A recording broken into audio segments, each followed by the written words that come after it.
बोले श्री प्राणनाथ प्यारे की जय, सतगुरु महाराज की जय, सतगुरु श्री राम महाराज जी आपकी सदा सदा ही जय। बंदो सतगुरु चरण को करो सुपीम प्रणाम। अशुभरण मंगल करण धनी श्री देव चंद्र जी नाम। श्री प्राणीनाथ निज मूलपति सिर मेहराज शुभ नाम। तेज को श्यामा युगल को पल पल करो प्रणाम। श्री प्राणीनाथ तुम सत्य हो, तुमसे चलत जहाज। मैं अधीन करनी नहीं, बाग्रहे की लाज, बाग्रहे की लाज। बोले श्री प्राणनाथ प्यारे की जय, तीनों पुरी धाम की जय, सर्व सुंदर शास्त्र की जय। सभी सुंदर शास्त्र के लिए चरणों में कोटि कोटि प्रेम जी।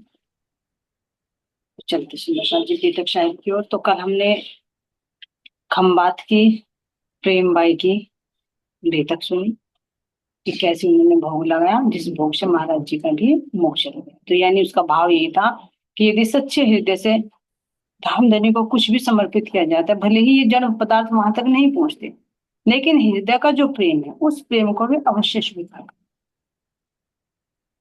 और फिर किस तरह से सुंदर साथ जी इसमें दिखाया कि जो सीताराम थे और उनकी पत्नी प्रकाशी देवी थी, उन्होंने अपना अनुभव बताया कि किस तरह से महाराज जी के हमें पहले ही जब चोरों को भगाया तो कैसे पतिदेव के अंदर विश्वास आया, फिर विश्वास आते ही कैसे शेरपुर के दर्शन करा दिए सौपन में, जब गए तो रियलिटी में वैसा ही नजर आया। और फिर ये शिक्षा मिली कि किस तरह से अगर उनके घर में चोरी भी हो गई तो उसका भी क्या कारण था, कि जो भी अनुचित कमाई का साधन हमारे पास में हो गए, जो भी धन दौलत होगी वो हमारे पास में नहीं रहेगी। अगर जाती भी है तो समझे कि वो घर का कचरा साफ हो रहा है।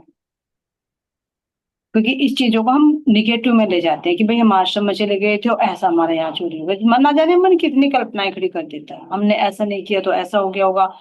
लेकिन कह रहे कि जैसे जो भी हो रहा है ये समझे कि परमात्मा की कृपा से अच्छा ही हो रहा है और होता ही अच्छा है। लेकिन उसका हमें पता नहीं होता, इसलिए हमारा मन जो है वो निगेटिव सोच लेता है। तो अब महाराज जी बता रहे हैं जो जमुना नगर की श्रीमती राजप्यारी जी है और उनके पति धर्मवीर में, वे अपना अनुभव बता रहे हैं कि महाराज जी के साथ में कैसे कैसे उनकी लीलाएं हुई। इसमें विशेष रूप से फोकस कर दिया गया है कि जो इस संसार में जिसकी ज्यादा जरूरत होती है वो होता है पैसा। क्या ना कि गरीबी जो होती है ना सब पापों का मूल होती है। हर आदमी ये चाहता है कि भाई मेरे पास अच्छे से अच्छा मकान हो, अच्छे से अच्छा खाना पहनना हो, और अच्छा भी ना हो तो कम से कम इतना तो हो जो पूर्ति होती रहे। लेकिन जो गरीबी की रेखा से नीचे होता है, जिसका खाने के भी लाले पड़े रहे होते, तो वो कितना दुखी होता है। और महाराज जी फिर उस दुख को दूर भी करते हैं। तो क्यों करते हैं? अगर नहीं भी करते हैं तो क्यों, क्यों नहीं करते? यही हमें इस प्रसंग से शिक्षा मिलेगी। तो इसमें हम सबसे पहले धन की ही बात बता रहे हैं। धन के लिए लोग मुंह बाए धक्के खाते देखे। अब ये देखो संसार जी, पढ़ने की ये बात नहीं कि पढ़ लिया सुन लिया। अंदर की दृष्टि से देखे पूरे जो संसार वाले हैं, या इसमें हम भी हैं, कोई और नहीं, हम भी इसमें चीज में। सुबह से शाम तक किसके लिए? इस पैसे। कोई नौकरी करता है, कोई अपना रोजगारी करता है, कोई मजदूरी करता है, कोई बिजनेस चलाता है, कोई डॉक्टर है, कोई इंजीनियर है, कोई पढ़ाई है, कोई टेलरिंग का काम करता है, कोई पेंटर का काम करता है। जितने भी लोग देखिए आखिर उनके पीछे रीजन क्या है? पैसा कमाना। और पैसा कमा कर अपनी जीविका चलाना। भाई रहने के लिए मकान भी चाहिए, पहनने के लिए वस्त्र भी चाहिए, खाने के लिए भोजन भी चाहिए। तो सब किससे जुटा जाता है? पैसे से। तो ये पैसे ने ही सारी दुनिया घुमा रखी। जब तो कह देते ना सामान्य लोग कि भैया पैसा तो खुदा है यहाँ का, उसी के पीछे लोग भाग रहे हैं। लेकिन जो असली खुदा है ना, जिस माया से हटकर, उसके पीछे तो कोई बिरला ही भागता है, लेकिन यहाँ इस माया ने सबको चक्कर कटा रखे हैं। केवल किसके लिए? पैसा कमाने के लिए। और पैसा क्यों कमाया जाता है? एक बार चलो घर से बाहर भी रह ले, निर्वस्त्र भी रह ले, लेकिन इसको पेट को तो चाहिए ही चाहिए, फिर ये मशीनरी नहीं चले। तो ये परमात्मा ने लगाने के लिए क्या है, माया का चक्कर शुरू कर दिया कि ये जो पेट में भूख लगती है। तो इसीलिए कह रहे हैं कि देखो, नोटिस करो इस चीज को कि पूरा ही संसार पैसे के लिए ही मुंह बाय फिरता है। भाई मेरा यहाँ से हो जाए, मेरा यहाँ से हो जाए। कोई कमाई नहीं करेगा तो छल कपट करेगा, झूठ चोरी करेगा, करेगा, चलो वो भी अपने पैसे के लिए कर रहा है। तो इस जो एक माया का रूप है ये पैसा, इसने कैसे सबको भ्रमित कर, इतना तो दीवाना परमात्मा के भी नहीं होता कोई जितना इस माया का। इसके लिए झूठ भी बोल लेगा, चोरी भी कर लेगा। घर से बाहर देखा, विदेशों में कई कई साल तक रह लेते हैं, और वहां पर पत्नी भी और बच्चे भी खुश होकर कहते हमारा पति ना फॉरेन गया, वहां नौकरी कर, खुश हो गए। और अगर वो फॉरेन चला जाए, परमात्मा को पाने के लिए चल जाए, तो वह ऐसा मातम मनाएंगे कि जैसे घर में उसकी डेथ ही होगी। बताइए मर्द साधु। तो ये देखना है यहाँ इसका बोलबाला, इसके लिए लोग ज्यादा से जितना भी कष्ट हो सहन हंसते हंसते कर, लेकिन परमात्मा के मार्ग पर जब चलते हैं तो ये खुद का जीव भी कष्ट सहन नहीं कर पाता। अगर रात को इसे 2 घंटे की जागने के लिए नहीं जागेगा, लेकिन देखा बहुत से तो होते हैं 24-24 घंटे की ड्यूटी कर लेते हैं, रात रात भर की करते हैं। किसके लिए? पैसे के। तो इसीलिए महाराज जी ने चौपाई कहा ना कि जब ते सूरज देखा ले अंधेरी घे, पशु पक्षी या जानवर सब फिरे आके फिर। जब से यहाँ का सूर्य निकलता है, अब तो सूर्य निकलता भी नहीं, पहले ये तो था पहले सूर्य उदय ऊपर का, अब तो 24 घंटे चलता है। दिन हो जाए चाहे रात है, जो चल रहा है तो चल ही रहा कंटिन्यू। तो यहाँ कह रहे चाहे जो हो धन मिल जाए, सदा तड़पते रहते। चाहे झूठ बोलना पड़े, चोरी करनी पड़े, है ना, कितने भी मेहनत करनी पड़े, लेकिन क्या कर रही है, बस पैसा मिल जाए। क्षण भंगुर सुख दे सकता है धन, धन निपटा दुख आ जाता। अब इसको बता रहे कि इसका सुख कैसा है, क्षण भंगुर, कुछ समय के लिए मिलता है और फिर उसके बाद वो फिर मिट जाते हैं। देख रहे हैं हम तो, पैसा कमाए, खाते हैं पीते हैं, थोड़ी देर के लिए सुख मिलता है, फिर चीज खत्म हो जाती है। इतना कमाया, इतने सुख सुविधाएं भोग ली, क्या वो अखंड है? बताओ। तो ऐसी जो अब वर्तमान में हमारे पास वो भी नहीं रहेगी, वो भी खत्म हो जाएगी। जब तन ही नहीं रहेगा तो फिर साधन का छिपा हुआ धन में ही दुख, मुक्ता की बाहर आ जाता है। छिपा हुआ धन में ही दुख, है ना, जो दुख है वो धन में ही छिपा हुआ है, जो इच्छाएं हैं। इसीलिए तो गौतम बुद्ध ने कहा था कि सब दुखों का मूल क्या है, इच्छा। चाहे वो घर की इच्छा हो, चाहे अच्छा पहनने की हो, चाहे कुछ भी हो। और एक तो हो गई जरूरत, और दूसरी होती है जरूरत से ज्यादा इच्छा। तो वो इच्छाएं ही दुख का मूल होती। ना तो इच्छा होगी, ना वो कार्य करना पड़ेगा, और ना दुख होगा। वे इच्छाएं पूरी हो जाती हैं तो उसको पूरी करने में भी दुख है, ना हो तो उसके ना होने का दुख। हर तरह से यहाँ दुख ही दुख है।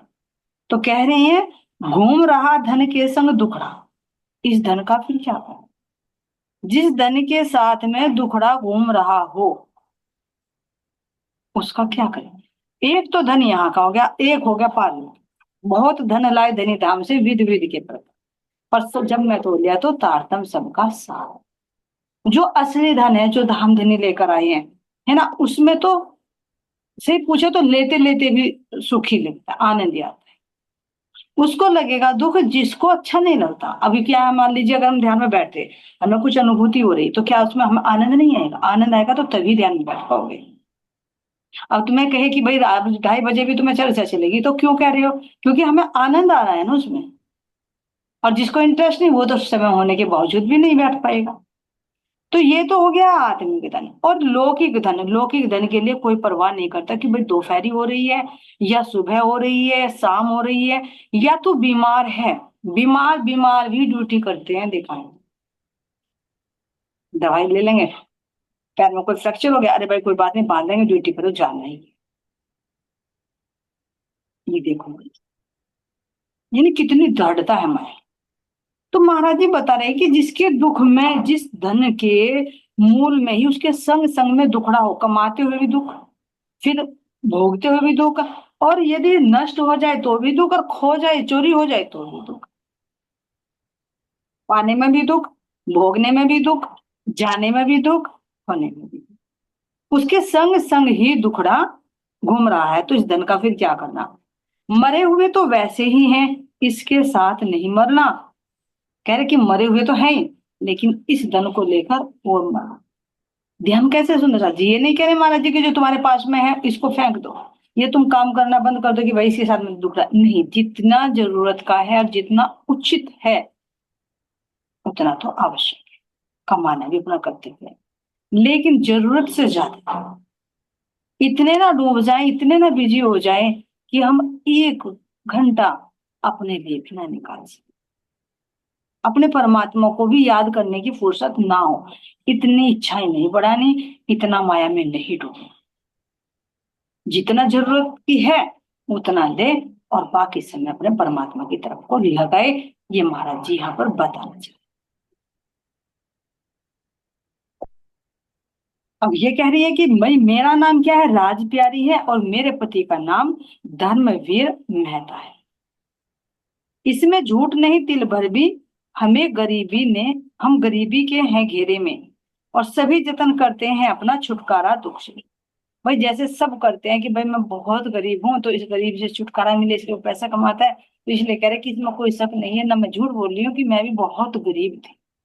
इतनी गरीब थी कि मेरे पास पेट भरने के लिए भी अन्न नहीं होता। तो भैया पेट भरने के लिए तो अन्न कमाना पड़ेगा, क्योंकि पशु पक्षी भी चलते हैं, वो भी अपना दाना ढूंढ कर पेट भरते हैं। तो इतना तो जरूरी है। वक्त चैन से कटे हमारा सुख, नींद यहाँ सो गई। तो सब ये चाहते हैं कि भाई मुझे इस दुख से छुटकारा मिले, और मेरा जो समय है वो आराम से कटे, और सुख की नींद में सो सके। लेकिन एक बात और देखें कि वास्तव में है तो क्षणिक सुख मिलता है, ये नहीं कि मिलता नहीं। मान लीजिए अगर रहने के लिए घर है तो हम आराम से रह रहे, नहीं तो सड़क पर कहाँ पड़े रहेंगे। अगर भोजन नहीं मिला हो तो खाएंगे कैसे। लेकिन अगर आत्मिक दृष्टि से देखेंगे तो इसमें भी अखंड सुख नहीं, ये भी दुख का ही नहीं। कमा कर लेकर आए, अगर ये है कि कहीं चोरी ना हो जाए तो रात भर नहीं नींद आती, है दुखी दुख। एक चीज का अनुभव देखना सुंदर साथ जी, ये प्रैक्टिकली है जो अनुभव हुआ, और आत्मा ने देखा भी। वैसे तो पहनती नहीं, लेकिन कुछ दिन ऐसे ही शौक चढ़ गया था कि भाई अपना इतनी चीज रखी है तो सभी पहनते, चल तू भी पहन ले। तो गोल्ड का वो जो चैन थी लॉकेट था वो डाल दी मैंने कुछ दिन के लिए। अब ये देखो कि व्रती ने कितनी चीज पकड़ी उसको, कैसे इसके मूल में दुख है ये बताना चाह रही है। तो अब ये देखिए कि जब पहनते तो थोड़ा सा अंदर में ये आता, अरे मैं तो सोने का पहन रही। देखा, क्योंकि महाराज जी के कंठी डालने रखते तो कोई ऐसी फीलिंग नहीं थी। लेकिन उसमें पहनने के बाद क्या है, गोल्ड का। तो पता ना, दिखाने के लिए दुपट्टा भी नीचे को कभी कभी करता जरूर मन है ना, इसके मन को देखा आत्मा ने। तो एक अंदर एक ईगो है कि हमें गोल्ड का पहने। फिर एक दिन ऐसा हुआ, ड्रेसिंग टेबल पे उसे टांग कर मैं घूमने के लिए चली गई। अब देखा गले में नहीं है, तो ध्यान है अरे कोई उठाना ले, कोई गेट खुला पड़ा कोई उठाना ले, वो भी डर डर से तो बैठी। तो देखिए उसके पहनने में भी एक जो ईगो आ रहा है, एक अहम खड़ा हो रहा, तो वो भी दुख का कारण है। अगर वो अलग रख दिया तो उसके खोने का भी डर है। समझ में आया? और अगर कोई चोर छीन ले, मान लीजिए अगर पहन के चले गए, किसी ने झपट्टा मार दिया, उसमें गले में क्रोच आ गई तो भी दुख है, और अगर खो भी गया तो भी दुख है। और अगर बाहर पहन के भी चली गई तो ये हमेशा एक दुख रहेगा, अरे मैं चैन पहन रही हूँ कोई झपट्टा ना मार ले। सुबह देखो तो भी अगर देखा, अरे कहीं बिस्तर पर तो नहीं निकल गई। ये ना दिमाग खराब हो गया, पाँच छह दिन ही पहना होगा, दिमाग खराब होगा, उठा के फिर रख दिया, यहाँ रखा जा भाई तू। मैं तो महाराज जी की कंठी ठीक है, दिन रात दिमाग खराब कर दिया ये तो। यानी आत्मा ने देखा कि मतलब ये जो, और सुख क्या मिला महसूस करे। उसको सोने का चाहे 2 तोले का पहन लो, चाहे 10 तोले का पहन लो, उससे फायदा क्या हुआ।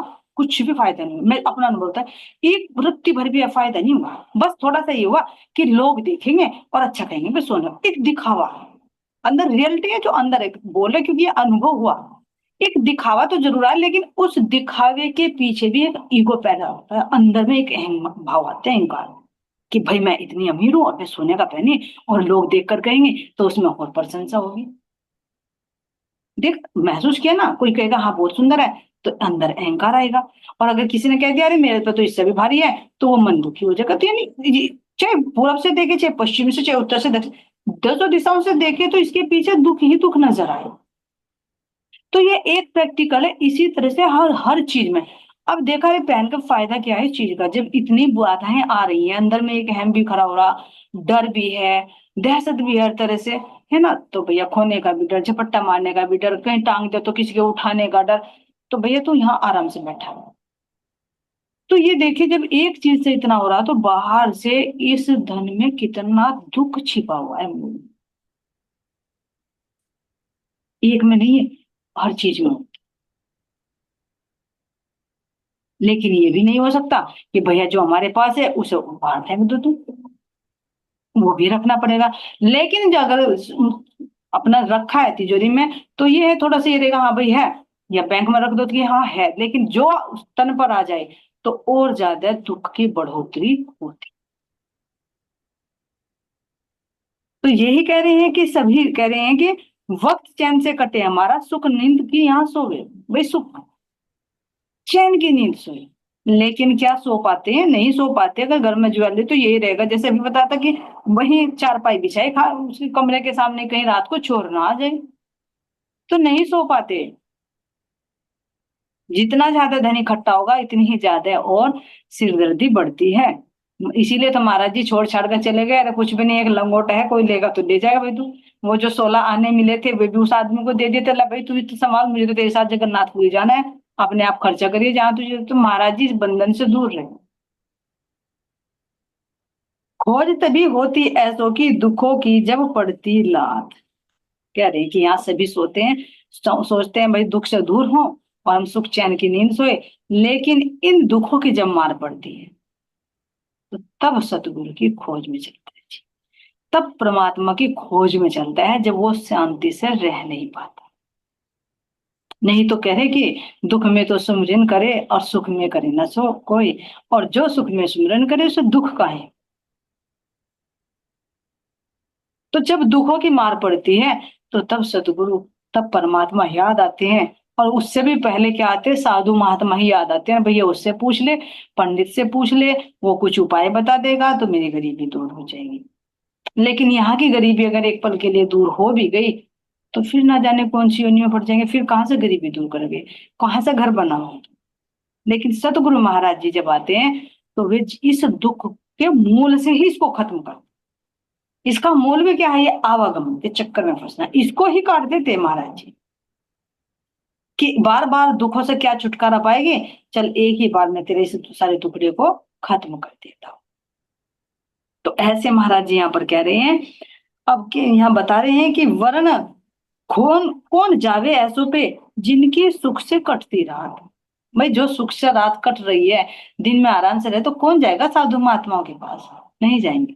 तो ये दुखड़ा भी धनी की तरफ से ही आता है, ताकि तुम्हें परमात्मा की याद आए। तुम राजी महाराज जी कह रहे हैं माया को हुक्म देते इसको इतना परेशान कर कि ये दुखी होगा फिर मेरी तरफ कोई देगी। इसीलिए तो कहेंगे जब मेहर करते हैं तो सब कुछ छीन लेते हैं और फिर अंदर का खजाना देते हैं।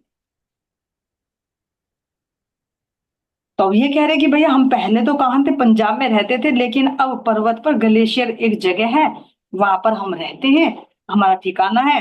और रह रह सताती रही थी गुर्बत, वक्त काटने मुश्किल थे। यानी हम इतने गरीब थे जब पंजाब में रहते थे तब भी, और यहाँ ग्लेशियर पर आ रहे हैं अब भी हम बहुत ही गरीबी में हमारा समय कट रहा है। अब यहाँ पर कह रहे कि जब हम यहाँ रह रहे थे तो एक ताजे वाले भाई थे, उनका नाम था, तो उनके यहाँ पर महाराज जी आया करते थे। यानी वे भी प्रणामी थे, महाराज जी से भी जुड़े हुए थे। तो उनकी जब उन्होंने बातें सुनी, कह रही कि मेरे अंदर में भी आया कि मैं भी भाई तारतम लूं उनसे। जो उनके गुरु आते थे और चर्चा करते थे तो अंदर में आ ही जाता है भाव कि भैया जब ये क्योंकि इनका काम सही था, ताजे वाले भाई थे जो, तो इनका काम सही था, सही अच्छा खान पीन था, तो देखकर ही आ जाता है इनका काम तो अच्छा चल रहा है। देखा है प्रैक्टिकल में भी बहुत से हैं, सोचते हैं अरे तुमने सत्संग रखा, अरे भाई इनका तो हर तरह की मौज है, चलो भाई हम दुखी हैं, हमारा कोई काम नहीं चल रहा, हम भी सत्संग करें। इस मानसिकता के लोग भी हैं, काम को देखकर भी आते हैं कि भाई इनका काम सही चल रहा है, हो सकता है इनकी गुरु महाराज जी की कृपया हो, तो चलो हम भी जुड़ जाए। तो ऐसा ही भाव इनके अंदर है कि भाई इन ताजे वालों के तो बच्चों की भी नौकरी है, इनका खान पीन भी रहन सहन भी अच्छा है, और इन्होंने ये गुरु धारक है, तो दिल में आया कि मैं भी चलो उनके गुरु बना। तो गई बातें की कि भाई आपके यहाँ सत्संग है, आपके गुरु आते हैं, तो हमारी भी इच्छा है तारतम्य लेने की कि भाई ले लो। तो उन्होंने कहा कि नहीं, जो आपके गुरु हैं मैं तो उन्हीं से ही मंत्र लूंगी।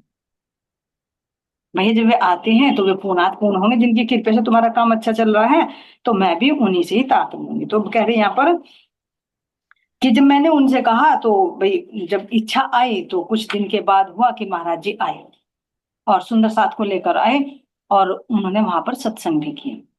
तो जैसे उन्होंने कहा कि भाई महाराज जी ये जो है ये आपसे तारतम्य लेना चाह रही है, तो उन्होंने कहा कि भाई नहीं, हम मंत्र नहीं देंगे। तो कह रहे कि इतनी बात सुनकर मुझे ये लगा भैया इन्हें तो मंत्र दे दिया, और मैं तो इतनी अभागन हूँ कि पता नहीं मुझे महाराज जी क्यों नहीं मंत्र दे रहे, क्यों मुझे मना कर दिया। और हो सकता है कहीं ना कहीं मेरे अंदर कुछ ना कुछ कमी होगी, तो इसलिए नहीं दे रहे।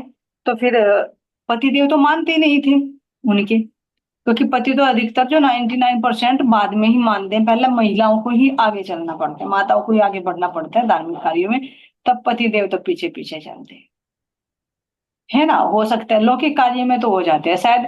पंडित लोग भी इसी तरह से जब वो फेरों की रस्म कराते हैं ना, तो कुछ को पति को आगे चलाते, पत्नी पीछे चलती, फिर पत्नी आगे चलती, पति पीछे चलता है। तो शायद आध्यात्म मार्ग पे ये इसीलिए होगा कि पहले पत्नी चलेगी तो पति आगे पीछे पीछे चलेगा, है ना। लेकिन 100% नहीं है, अधिकतर जो संख्या बता रही है। ऐसा भी होता है कि बहुत सी पत्नियां नहीं चलती और पति आगे बढ़ जाते। तो ये कह रहे कि मेरे पति तो मानते नहीं थे, लेकिन जब उन्हें पता चला कि भाई ये गई थी महाराज जी से मंत्र लेने के लिए, तो वो मुझे ताने मारने लगे, ले ले ले मंत्र। और वहां फिरती चक्कर काटती काटती। तो फिर देखा, फिर महाराज जी से विनती की, तो महाराज जी ने कहा कि तू चिंता मत कर, हम दोबारा से जब आएंगे ना तो तब तुझे तार देंगे, और हम जब अकेले नहीं आएंगे, हम सुंदर साथ को लेकर आएंगे। तो वो थोड़ा खुश हुई कि चलो भाई महाराज जी ने कह दिया कि जब बाद में आएंगे, तो इंतजार करने लगी। तो कह रहे धीरे धीरे वो समय भी आ गया कि जब महाराज जी यहाँ पर आए। लेकिन चिंता ये थी कि भैया जब महाराज जी आएंगे और सुंदर साथ को भी लेकर आएंगे, तो मुझे अपने घर भी बैठाना पड़ेगा। तो हाथ पल्ले तो कुछ भी नहीं है, क्योंकि गरीब पहले से ही गरीब है। तो चिंता सी तो सहम ही जाती है कि भाई गुरु महाराज जी आएंगे, देखो जब मैं उनसे तातम लेना चाह रही हूँ, भाई उनका खिलाना पिलाना भी करना पड़ेगा, दक्षिणा भी देनी पड़ेगी। तो चिंता सताने लगी। आप वो पति देव से बात करती तो वो तो ताने मारते, ले कर ले काम, कितना करेगी, ले ले मंत्र। अब इतने आएंगे, बता इनका खर्चा कौन उठाएगा। कुछ तो गरीबी है ही, और कुछ और तो इन साधु महात्माओं को घर पर बुला ले, तो बस हो जाएगा कंगाली में आटा गीला। लेकिन जैसे तैसे कह रही कि चलो पति देव भी मान ही गए। और लेकिन माने कैसे कि जो मेरी देवरानी थी, मैं कह रही कि मेरी देवरानी थी एक, वो महाराज जी से जुड़ी हुई थी, तो मैंने उनके सामने बात की कि भाई पति देव नहीं मान रहे और कह रहे हैं कि भैया इतना खर्चा कौन उठाएगा। महाराज जी अकेले होते तो कर भी लेते, लेकिन ये तो कह रहे कि भैया औरों को भी लेकर आएंगे। तो फिर जैसे जैसे उन्होंने बताया कि मेरी जो देवरानी थी सुदेश, उसने मेरे पति को अच्छी तरह से समझाया। पहले तो कड़े प्यार से समझाया, नहीं आने तो फिर कड़े शब्दों का इस्तेमाल किया कि कुछ तो तू गरीब है ही, कुछ साधु महात्माओं से ही तू किलसता रहता है, धार्मिक कार्य करेगा जब तो तेरी बाधाएं दूर होगी। मतलब जैसे तैसे करके कह रहे कि कभी प्यार से और कभी डांट कर उसको राजी करेंगे। आखिर में सब राजी हो गए, और जब वो दिन आ ही गया जब महाराज जी आए, तो कह रहे कि जब महाराज जी आए यहाँ पर, तो और सुंदर साथ भी उनके साथ में है। तो कितने सुंदर साथ आए कह रहे यहाँ पर, 70 सुंदर साथ।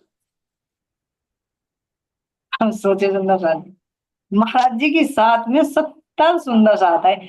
अब उस समय की तो छोड़ो, अगर मतलब ये देखे कि गुरु महाराज जी की कृपा से अपनी दो रोटी से ही खा रहे हैं, अगर यहाँ पर भी कहे कि भाई 70 लोग आ रहे हैं, तो एक बार सोचना तो पड़ेगा ही कि भाई उनका भोजन का, उनके चाय नाश्ते का, है ना, उठने बैठने का, घर में भी अच्छी स्थिति ना हो, तो उस हालत को समझे क्या उनकी हालत हुई, जिसके हाथ में 2 पैसा भी नहीं। अब इस बात को सुनकर भाई सुदेश थी जो उनकी देवरानी, भी थोड़ी अचंभित हुई। लेकिन फिर भी जो उसका पति जो जो ज्यादा देखकर बड़बड़ाने लगा, पहले तो सोच रहा था चलो आ जाएंगे, 2 4 आ जाएंगे महाराज जी के साथ में तो हो जाएगा काम। लेकिन जब 70 देखे तो उसका फिर पारा चढ़ गया।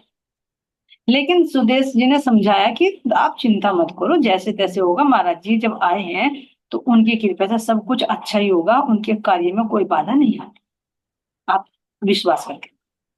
तो कह रहे कि जैसे ही मैं घर पर आए, गुरु महाराज जी का उठना बैठना नाश्ता पानी कराया सब कुछ, तो कह रहे कि हमारे पास केवल 45 रुपए थे उस समय।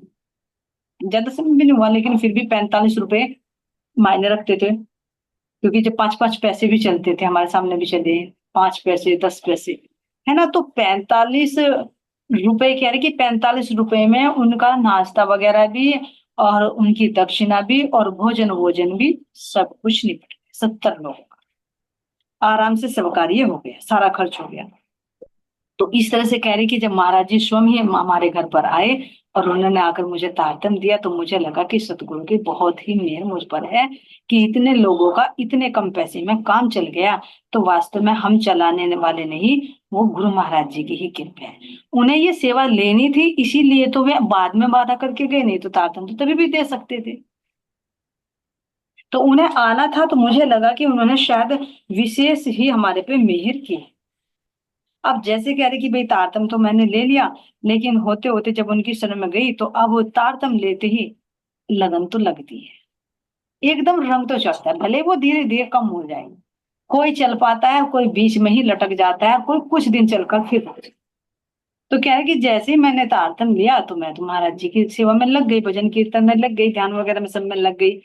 और इतनी सदगुरु की मेहर हुई, तो कह रहे कि कभी कभी तो क्या कह रहे, महाराज जी मेरे सपने में भी आने लगे।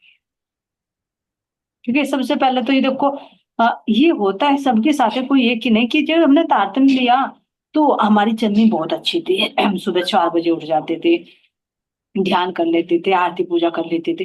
मतलब ये लगता है कि हमें कुछ एक नई चीज मिल गई। लेकिन बाद में कह रहे कि धीरे धीरे धीरे धीरे, क्यों? क्योंकि वो नया नया चाव होता है, तो लगन हो जाती है।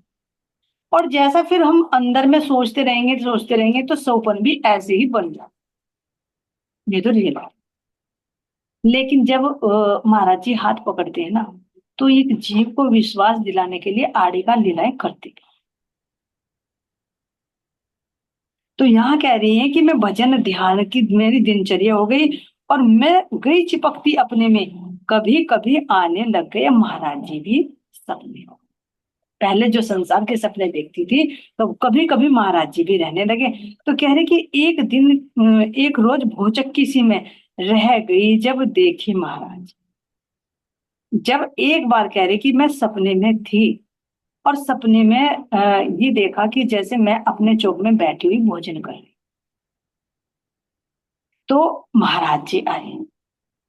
तो महाराज जी ने आकर ये कहा कि क्या भाई राजप्यारी, तू अकेली अकेली भोजन कर रही है, क्या मुझे नहीं देगी? तो कह रही कि भाई मैंने देखा कि पहचान तो हो गई थी, महाराज जी से तारतम्य ले लिया कि महाराज जी अब भोजन के लिए कह रही है, मैं तो लास्ट में भोजन करी थी, अब है भी नहीं, तो अब मैं दूं तो दूं कैसे, क्योंकि ये तो मेरा झूठा है। हिचकिचा रही है। फिर सोचा कि मैं तो इसमें प्याज भी डाल रखी है, क्योंकि भाई वो के लिए तो अलग बनता है, वो तो नॉर्मल अपने लिए बनाया था। तो कह रही कि मैंने कहा कि महाराज जी ये तो झूठा भी है, और इसमें तो प्याज भी डली हुई है, तो मैं कैसे दूं? कह रही कि मैं हिचकिचाती रही। लेकिन इतने में ही महाराज जी ने वो कटोरी ले ली, और लेकर उसमें से कहा कि कोई बात नहीं, जैसा भी है, चाहे प्याज का हो जैसा भी है, तेरा झूठा ही क्यों ना, हम तो आज इसे भी ले लेंगे। तो कह रहे कि जैसे महाराज जी ने खाए थे, खुशी भी हुई और थोड़ी हिचकिचाहट भी हुई कि देखो महाराज जी झूठा खा रहे हैं, प्याज डली हुई खा रहे हैं, तो ये तो उचित नहीं है। तो कह रही इतनी सहमी सहमी सी हो गई। लेकिन महाराज जी जब खा रहे थे, तो फिर बाद में जो बचा वो मैंने भी ले लिया। तो ऐसे जब कह रही कि फिर मैंने देखा कि सपने में मुझे महाराज जी नजर आए, तो फिर जो आगे चलने वाली होती है उनसे आपस में सलाह ले लेते हैं। तो कह रही कि जो मेरी देवरानी थी, तो उनसे मैंने फिर सुबह उठकर मैंने उन सुदेशी से, जो देवरानी थी, उनसे बात की कि बहन ऐसे ऐसे मुझे महाराज जी दिखाई दिए। तो उसने कहा कि अच्छा तू ये बता, जैसे मान लीजिए मैं आरती वगैरह करती हूँ, सेवा पता की, तूने तो नहीं पधराई भी की? अभी तो नहीं पधराई, तो बस वैसे महाराज जी का ध्यान कर लेती हूँ, उन्होंने जो तारतम्य दिया उसको मैं जाप कर लेती हूँ। तो उसने कहा कि इसको तो समझी नहीं महाराज जी क्या संकेत देना चाह रहे हैं, वो तेरे घर की सेवा स्वीकार करना चाह रहे हैं, तेरे घर में पधरना चाह रहे हैं। तो अब ऐसा कर, घर में सेवा पूजा पधरा ले, और नित्य प्रति भोग लगाए। ये महाराज जी का संदेश है। इसीलिए तुझे सौपन में दिखे जो उन्होंने आकर भोजन मांगा है तेरे से। क्यों? क्योंकि वे सतगुरु महाराज जी पूर्णात अति पूर्ण है। वो कुछ संदेश देना चाह रहे हैं, तो यही देना चाह रहे हैं कि जो तू अभी बिना भोग लगाए खा जाती है ना, गटर गटर, तो जब तूने अपने आप को अपना सिरमौर बना लिया, अपने आत्म के धनी बना लिए, तो यहाँ की जो पतिव्रता होती है वो भी अपने पति को बिना दिए नहीं खाती। शास्त्रों में जो लिखित है कि पहले पति देव खाए, उसके बाद पत्नी खाए। तो वो तो हमारे आत्मिक पति हैं, फिर तू उसको भोग लगाए बिना कैसे खा रही है जब तूने अपना संबंध जोड़ लिया। अब से पहले तो संबंध नहीं जोड़ा था तो कोई बात नहीं है, जैसे खा रही खा। लेकिन अब जब तूने संबंध जोड़ लिया तो हर कार्य में पहले वे होने चाहिए। तो इसलिए घर में सेवा पूजा पड़ रहा और उनको नित्य प्रति भोग लगा, ये महाराज जी शायद चाह रहे हैं। कह रहे कि हाँ भाई, ये सुदेश ने जो दिया कि भाई हो सकता है, नहीं तो क्यों भोजन मांगते हैं, क्यों सपने में नजर आते हैं। तो ये सुंदर साथ जी भोग की बात तो देखो यही है कि ये जड़ पदार्थ नहीं पहुंचता, फिर यही बात कहेंगे। लेकिन गीता में भी आता है कि जो बंदा बिना भोग लगाए खाता है वो पाप खाता है। क्यों खाता है पाप? कि देखो किसान जब फसल उगाता है तो कितने कीड़े मकोड़े मरते, फिर उस को लाया जाता है घर पर और उस गेहूं को साफ किया जाता है, उनमें पिड़ाई हो जाती है, वो जो हो जाते हैं सुलसुली हो जाते हैं, कितने हो जाते हैं, उनको साफ करते हैं, वे मारे जाते हैं। वो भी तो एक जीव हत्या ही है। फिर अब तो चलो गैस वगैरह पे बनता है, लेकिन पहले चूल्हे पे बनाते थे, तो लकड़ियों में चींटियां होती थी, उनको चूल्हे में ऐसे ही लगा देते, वे भी कितने मरते हैं, है ना। तो कितने मतलब उस प्रोसेस में कितनी जीव हत्या होती है तुम्हारे तक जो अन्न आया है। और जो देने वाला है, जिसकी कुदरत से, जिसकी प्रकृति से वो अन्न उत्पन्न हुआ है, अ, अगर वो तुम बनाकर तैयार करके परमात्मा को भी याद नहीं कर रहे हैं, उनको भी समर्पित का भाव नहीं ला रहे हो, हालांकि भले ही ना खाए, लेकिन भाव तो, वो प्रेम तो है ना कि हाँ मेरे लिए समर्पित किया। तो कह रहे कि इतना भाव करते ही क्या हो जाता है, उस पाप से छुटकारा मिलता है। ये मैं नहीं कह रही, गीता में लिखा हुआ है। नहीं तो क्यों लिखते इस चीज की। और अगर यही देखे तो फिर हम मंदिरों में, आश्रमों में, महाराज जी के साथ में, प्राणनाथ जी महाराज जी के साथ में भी, और देखो यहाँ पर महाराज जी ने भी, हर जगह मंदिरों में आश्रम भोग लगता है। घर पर जब पधरा जाता है तो वो भोग समर्पित करके ही उस आहार को लिया जाता है। क्यों? इसके भी पीछे है, परमात्मा इसको नहीं खाता, सही पूछे तो हमारे भाव शुद्ध हो जाए। अगर बनाएंगे तो भी ये भाव रहेगा, अरे भाई शुद्धता का ध्यान रखें, अरे राज्य का भोग बन रहा है, कम से कम याद तो आई, मुख पर राज्य का नाम तो आया। फिर खाने में भी हम शुद्धता ही रखेंगे, बनाने में भी शुद्धता ही रखेंगे, और जब बनाकर महाराज जी को समर्पित करेंगे तो भी उनकी याद आएगी। तो ये अष्ट पहर की जो सेवा है ना, ये कंटिन्यू तुम्हारी चलती रहेगी, पल पल तुम्हें परमात्मा के एक उनसे सानिध्य बना रहे। और तभी कह रहे कि देत परिक्रमा परम संचो, ये परिक्रमा ही तो है, जो पल पल हर कार्य करते करते हमारे धनी में याद है, तो ये परिक्रमा ही है। तो देत परिक्रमा कर्म सब छूटे। इस तरह से परिक्रमा करने से ये जो कर्मों का बंधन है, इससे हम अलग है हो सकते हैं। नहीं तो और कोई साधन नहीं, चलते चलते हम अपने धनी का जाप करिए, अपने धनी के ख्यालों में खोए हुए हैं, तो जो पैरों से चींटी मर रही है ना, तो उसका भी दोष नहीं। तो ये विधान जो बनाए हैं ना, ये परमहंसों ने बनाए हैं, तो ये कुछ बहुत सोच समझ कर। तो इसीलिए उनकी देवरानी ने कहा कि तू भाई महाराज जी की सेवा पूजा पधरा और इस तरह से महाराज जी को भोग लगाएगा।